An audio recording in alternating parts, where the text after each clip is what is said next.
Indian market. और अगर पूछेंगे कितने प्रोडक्ट हैं, तो लाखों प्रोडक्ट्स हैं बहुत सारी कंपनियों के पास।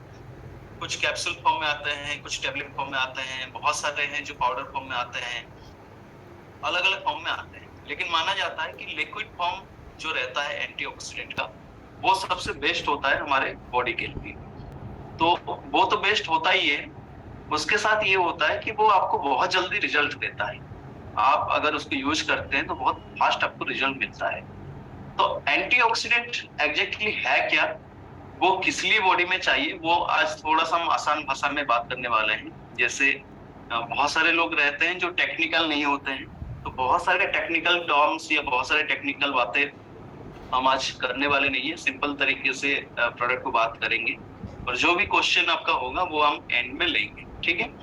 तो जैसे जो प्रोडक्ट है वेरी जूस हमारा जो है सुप्रीम जो बोला जाता है, ये एक बहुत ही शानदार प्रोडक्ट हम इसलिए बोलते हैं कि मार्केट में इसके कंपैरिजन में अगर आप देखें जो अदर ब्रांड्स के जो प्रोडक्ट हैं, बहुत सारे ब्रांड ऐसे हैं जो बोलते हैं कि हमारे प्रोडक्ट में 40 इंग्रेडिएंट हैं, हमारे प्रोडक्ट में 100 इंग्रेडिएंट हैं, हमारे प्रोडक्ट में 80 इंग्रेडिएंट हैं, हमारे प्रोडक्ट में 100 तरह के इंग्रेडिएंट मिलाए गए हैं। कुछ कंपनियों के जो रिप्रेजेंटेटिव हैं, जो डिस्ट्रीब्यूटर्स हैं, वो क्लेम करते हैं कि हमारे प्रोडक्ट में 250 तरह के बेरीज हैं, हमारे प्रोडक्ट में 400 तरह के बेरीज हैं। तो बहुत सारे क्लेम करते हैं, लेकिन सवाल कितने तरह के इंग्रेडिएंट्स हैं उससे मतलब नहीं है। सवाल यह है कि कितना तरह का इंग्रेडिएंट आपको नीड है। और कुछ ऐसे फॉर्मुलेशंस होते हैं, अगर आपको सही तरीके से फॉर्मूला नहीं आता है तैयार करने के लिए, क्योंकि बहुत सारे ऐसे इंग्रेडिएंट होते हैं, कंपोनेंट्स होते हैं जो अपने आप में ही एंटी होते हैं। जैसे आयुर्वेद में हमें सिखाया गया है कि कुछ खाना है जिसके साथ और कुछ खाना हमें खाना नहीं है, ऐड करके लेना नहीं है। अगर हम लेंगे तो वो एंटी हो जाता है। उसमें से क्या एंटी न्यूट्रिएंट हो जाते हैं जो आपकी बॉडी में वो कुप्रभाव दिखाते हैं, यानी उसका साइड इफेक्ट्स होते हैं। तो ऐसे अगर बिना जाने कोई प्रोडक्ट के अंदर ऐसे बहुत सारे इंग्रेडिएंट डाल दिया जाएगा जो अपने आप में ही वो जरूरत ना हो, तो वो क्या करते हैं, आपको रिजल्ट भी नहीं देते, हम नुकसान पहुंचाते हैं।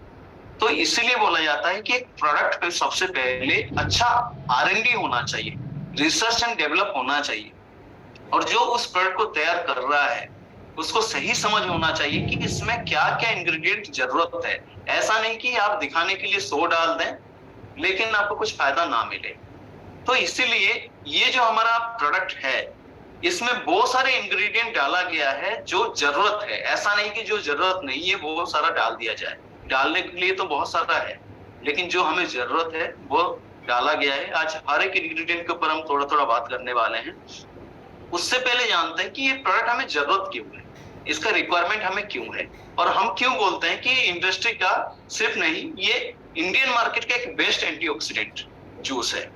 अगर आप सही तरीके से कंपैरिजन करेंगे इसके, चाहे आप ओरा के वैल्यू के ऊपर जाएं, चाहे इसके इंग्रेडिएंट के ऊपर जाएं, चाहे इसके जो सारे रिजल्ट है उसके ऊपर जाएं, तो ये सबसे बेस्ट एंटीऑक्सीडेंट जूस बोला जाता है, ठीक है।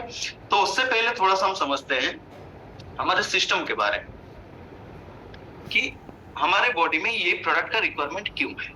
हम सभी जानते हैं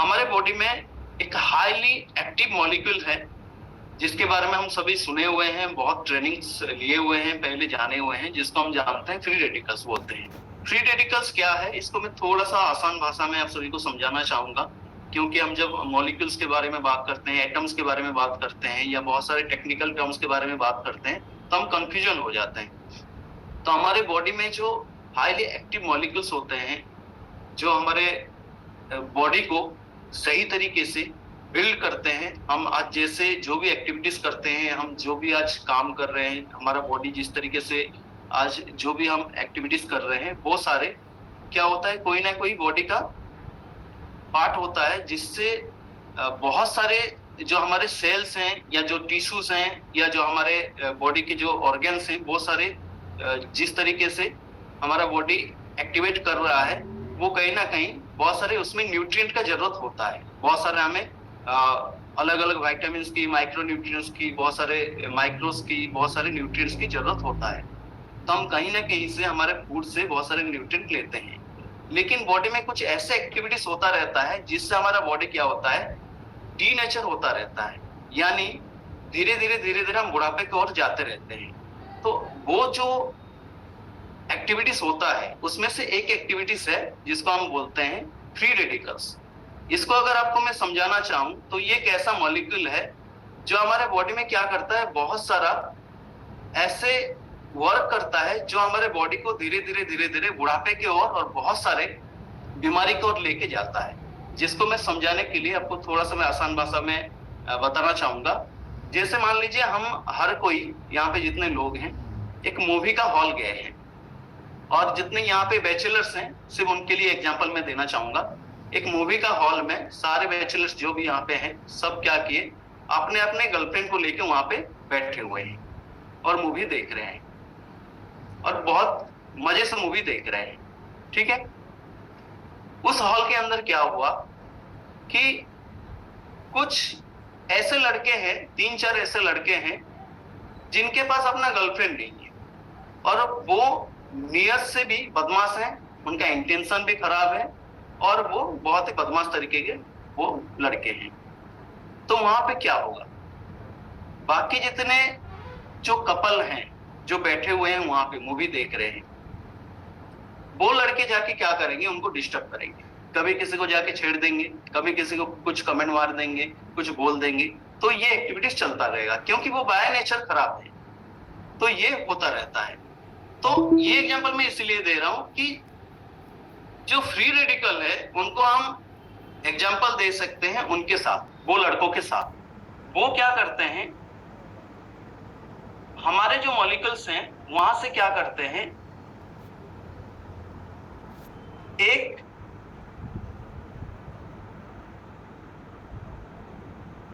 इलेक्ट्रॉन क्या करते हैं वहां से वो खींच के ले जाते हैं, और एक इलेक्ट्रॉन जब खींच के ले जाते हैं तो क्या होता है, हमारा जो बॉडी है वो धीरे धीरे डीनेचर होना स्टार्ट हो जाता है। बस मैं एक सेकंड टाइम लूंगा, कॉल डिस्टर्ब कर रहा है,